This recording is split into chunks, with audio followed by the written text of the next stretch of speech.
Hello, hi guys! Magandang hapon sa inyo lahat. This is Chief Probasigari Channel, a faith healer o Zabata reader. So ngayong hapon, natatingnan natin na nagsabihin sa inyo ng ating mga gabay. This is weekly gabay for the month of November 1 hanggang November 7 for the sign of Cancerian. So, Cancer, welcome to my channel. Ano kayang messages, advices, at spirit guides ang ating masasaga for today's video? Kano naman kayang energy or kaganapan sa buhay ng mga Cancerian ang ating mahagilap? So, guys, this reading is a general reading lamang, hindi lahat makaka-resonate. Kunin lamang po makaka-relate sa inyo and comment down below kung kaninong energy ang ating nasagap. And of course, don't forget to like and subscribe my channel and hit notification bell for more videos update. And of course, guys, maraming salamat sa walang sawang pagsuporta sa aking channel. Lalo na hindi nag-escape ng ads. Naway pagpalain kayo ng Diyos at may kapal at siksik-liglig na gooma pa manumbalik sa inyong biyaya. So guys, kumapit-kapit ka dala ito na mensahe sa'yo ng ating mga gabay. Angel Spirit Messages, bigyan mo ka ng pasabog-bulabog na mensahe para sa mga kapatid natin diyang Cancerian. Angel Spirit Guides, give me an information para sa mga kapatid natin Cancerian. There's a death card. There's an ending and a new beginning. So, ibig sabihin, tapos na. Tapos na ang kagipitan, tapos na yung kalungkutan, tapos na ang kahirapan, no? Muling pagbangon, transformation, kumbaga magkakaroon ka na ng bagong simula, at maaari may mga matapos na. And of course, there's a Two of Pentacles na magdadala sa iyo ng balance, no? Magiging balance ka na, the shadow sides, no? Kumbaga maging aware ka lang. Kumbaga sinasabi sa'yo dito na yung thoughts and of course ang iyong yung mindset mo na maging aware. There's a negativity. And of course, sinasabi sa'yo dito, some of you guys, ha, kumbaga, mukhang dinadaan kayo sa palipad hangin for, sa isip, no? Kumbaga, sinasabi sa inyo, maaaring nasa ibang bansa kayo, o yung person nyo, kumbaga, nandito sa Pilipinas, or some of you guys, baka ginagayo mo yung person mo, kumbaga, nagkakaroon ng contract, no? Pagdating sa isip. Kumbaga, nagpabago-bago yung utak mo, pabago-bago yung isip mo, parang ganon, no? Kumbaga, sinisiraan ka nito ng isip. Parang gano'n. Parang na ano ka, parang na homesick ka. And of course, there's the word card, parang there's a trouble. Or nasa ibang bansa ka either. And of course, there's a Four of Pentacles. Protect your power, protect your energy. No? Protection mo yung sarili mo. And of course, there's a Five of Cups. Kumbaga, kailangan magtipid ka kasi baka sa huli pagsisihan mo. With the Five of Cups, no? There's a regret. So, what is the Death card? What is the Death card? And of course, there's a Strength card. So, ibig sabihin dito, there's a strongest energy na kailangan mo lakasan ng loob mo, no? Maging matapang kang humarap sa bagay-bagay, no? Kumbaga, huwag ka matakot sa katapusan, no? Magpasalamat ka dahil may panibagong kinabukasan. So, what is the Two of Pentacles? And of course, guys, there's a High Priestess. There is an unexpected moment, or there's a hidden agenda, or hidden enemies. Or sinasabi dito, there's an information na magdadala sa ng balance, no? With the unexpected. Baka balita, or something, information. And of course, there is a Nine of Pentacles. So, ibig sabihin dito, kumbaga mawawala na yung stress mo about sa finances. Kumbaga, blossoming abundance. Mukhang lalakas ang negosyo o hanap buhay mo, no? So, what is the word card? The word card represent the lover. So, ibig sabihin dito, talagang sabok you, baka yung asawa mo ay nasa ibang bansa o ikaw ba ay nasa ibang bansa, no? So, let's see what is additional messages. And of course, there's the Fool card, no? Kumbaga, leap of faith, huwag ka magtitiwala basta-basta pagdating sa finances. Kasi, ngayon ay iba na ang patakaran about sa finances. Kapag nangutang sa'yo, matapang pa, diba, tendency, hindi ka babayaran. Pag, diba, pag inaway mo. What is the Five of Cups? And of course, there's Seven of Cups. There's a lot of opportunities coming in for you. Kaya sinasabi dito, maraming oportunidad, wag mong sasayangin. So, let's see what is the Death card and of course, the Strength card. What is the Death card and the Strength card? What is the Death card and the Strength card? And of course, there's Nine of Cups. There's an offer, proposal, email, messages. no? Kumbaga there's a have confidence, no? Magkaroon ka ng confidence sa sarili mo na kaya mo pang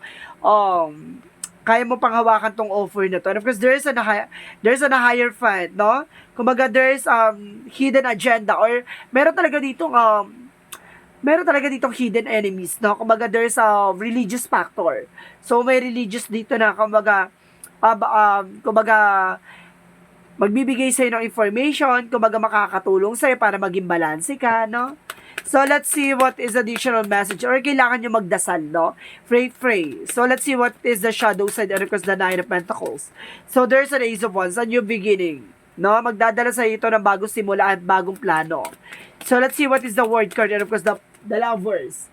There is a Ten of Pentacles. There is a long-term investment. So, ibig sabihin dito may pangmatagalan, no? It's either baka makikilala mo to sa ibang bansa, or baka nakilala mo na sa ibang bansa, or something, may asawa ka sa ibang bansa, or yung asawa mo na sa Pilipinas or something, di ba? Ganon. Na magpapabago ng buhay mo o mundo mo. Magkakaroon ka ng pangmatagalang pagsasama. So, let's see what is the Four of Pentacles and of course the Full card. So, see? I told you, the Ten of Swords. Now, wag ka magtitiwala pagdating sa finances. The Ten of Swords. Sabi ko sa'yo, tatraidoring ka nito, no? Ibabackstab ka. So, what is the Five of Cups and of course the Seven of Cups? Wag kang maniniwala sa mga matatalinhagang salita. And of course, sinasabi dito, there's a Queen of Wands, there's a control and stability, no? Kailangan kontrolin mo yung emotions mo, no? Kumbaga, hindi ka basta-basta maniniwala kasi baka pagsisihan mo nga. So, let's see what is the outcome. Baka investments ka for something na magpapautang or ganon. And of course, there's an Eight of Cups, no? Kailangan mo daw i-let go to and justice will serve. Kumbaga, hayaan mo na lang, no? Surrender mo kay God kung ano may yung mga bagay na nagbigay sa'yo ng sakit at kirot sa mga nakaraan mo, no? Kumbaga, magpatuloy ka sa ginagawa mo. Let go mo lang daw, no? Let's see what is the Love Oracle card.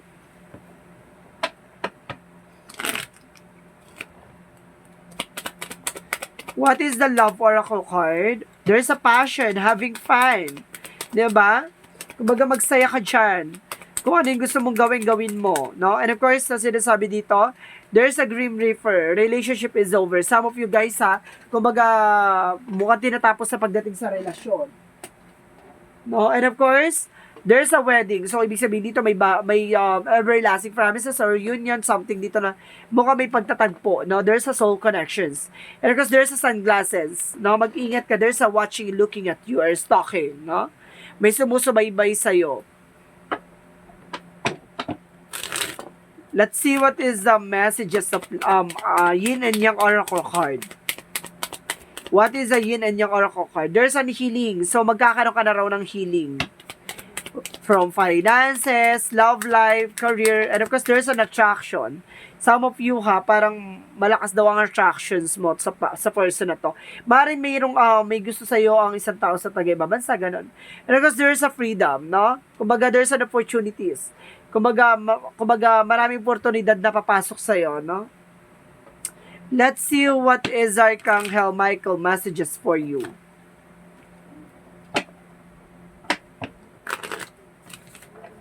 What is Archangel Michael? Okay, thank you. Be gentle with yourself, no? Kumbaga, maging mahinahon ka sa sarili mo or magkaroon ng disiplina sa sarili mo, no? Huwag mo pinipuwersa yung sarili mo sa mga bagay na malam mo makakasama sa'yo. And of course, forgive yourself, you done nothing wrong, no? Patawarin mo yung sarili mo. Wala ka namang ginawang mali, no? Kapag iniwan ka, sinaktan ka, ganun talaga. So, let's see what is the Monsology. Let's see what is the Monsology. Communication is the key. So, ibig sabihin dito, kailangan nyo ng heart-to-heart talk or something conversation. Don't let pride get in your way, no? Alisin daw yung pride. No? Kung it's either there's a union, no? Baka mayroong paghihiwalay dito ng person, tapos nagkabalikan, ganon. So, let's see what is additional messages. And of course, there's a Star Brother. So, some of you guys, there's a trust and loyal and protections, no? Kumbaga, in God's will to. Kumbaga, binibigay sa'yo ni God yan kasi, kumbaga, may, parang there's a wild card, diba? May mga bagay na kailangan isa katuparan ang mangyayari. So, let's see what is additional messages.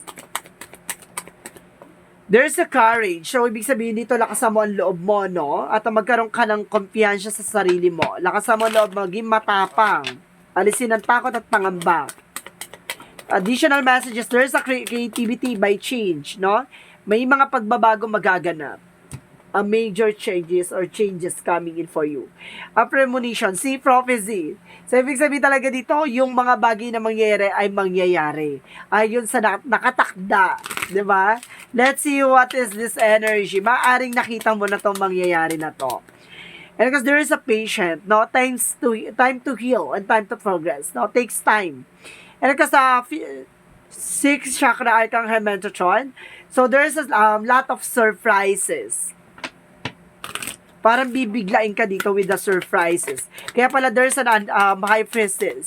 Unexpected moment. Major unexpected moment.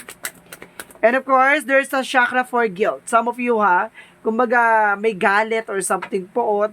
So sinasabi dito kailangan nyo surrender yan. No, baka yun yung magsilbing blockages.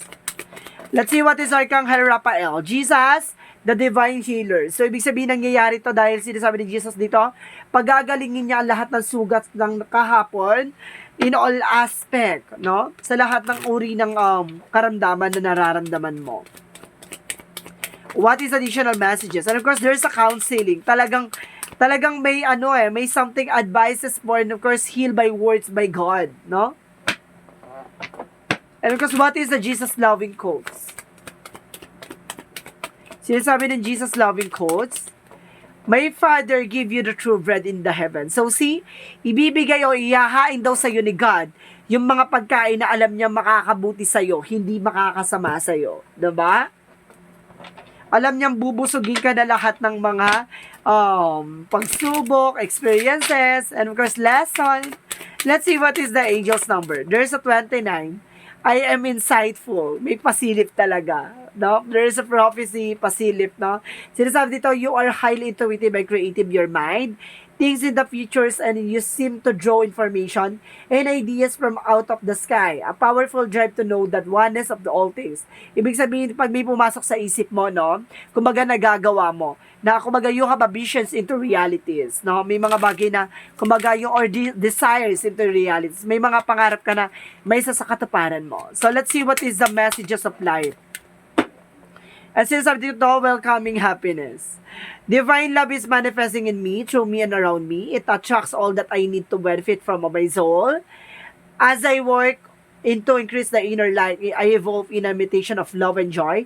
Today, I reap and welcome the happiness and beauty of all I have sown. Ipapakita sa iyo ni God yung gandang klase ng buhay na nararapat na para sa iyo, no? Maraming pasilip, maraming unexpected and shocking surprises. Kumbaga maghanda ka lang sa pagbabago na darating sa buhay mo. So this is weekly gabay for the month of November 1 hanggang November 7 for the sign of Cancerian. Maraming salamat Cancerian for your wonderful reading, and of course, maraming salamat sa walang sawang pagsuporta sa aking channel, lalo na hindi nag-skip ng ads. Naway pagpalain kayo ng Diyos at may kapal siksik digdig na umapaw, ama ng balik sa inyong biyaya. This reading is a general reading lamang, hindi lahat makaka-resonate. Kunin lamang pa makaka-relate sa inyo, and comment down below kung kaninong energy ang ating nasagap. Maraming salamat guys, and see you in the next video. Bye-bye and babush!